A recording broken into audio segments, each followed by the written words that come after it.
बर्फीली हवाएं गांव में जैसे तीर की तरह चल रही थीं। आकाश पूरा धुंध में डूबा था और खेतों पर पाला ऐसे जम रहा था मानो धरती के ऊपर एक सफेद चादर विछ गई हो। इसी गांव में रहता था एक गरीब किसान रामू। रामू के पास बस 2 बीघा जमीन, एक पुरानी झोपड़ी और एक बूढ़ी गाय थी। सर्दी हर साल आती थी, पर इस बार की ठंड जैसे रामू की हिम्मत को भी चूर चूर कर देना चाहती थी। आलू की फसल पर पाला पड़ने लगा था। अगर अगले 2 दिन भी ऐसे ही ठंड पड़ गई तो पूरा खेत बर्बाद हो जाता। यही फसल बेचकर ही रामू अपनी बूढ़ी माँ और छोटे बेटे चिंटू का पेट पालता था।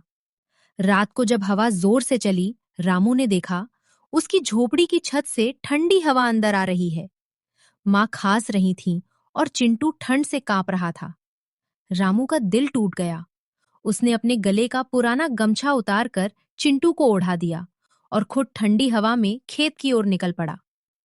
खेत पर जाकर उसने फसल को बचाने का एक जुगाड़ लगाया। गांव में लोग बताते थे कि ठंड से बचाने के लिए खेत में धुआं करना चाहिए ताकि तापमान एक सा बना रहे।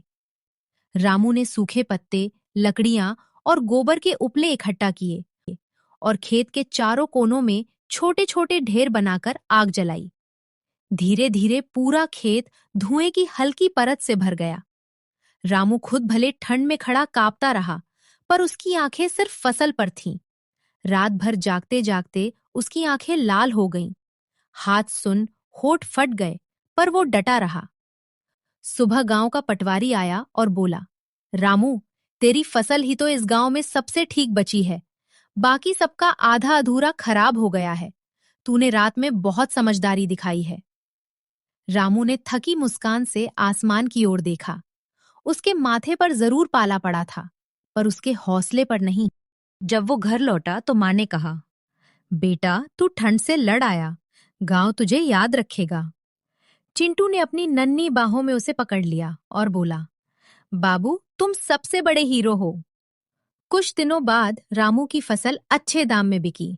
उसने झोपड़ी की मरम्मत करवाई, माँ के लिए दवा खरीदी, चिंटू के लिए गर्म कपड़े और मन में तय कर लिया, गरीबी ठंड ला सकती है, पर हिम्मत की आग कभी नहीं बुझने दूंगा।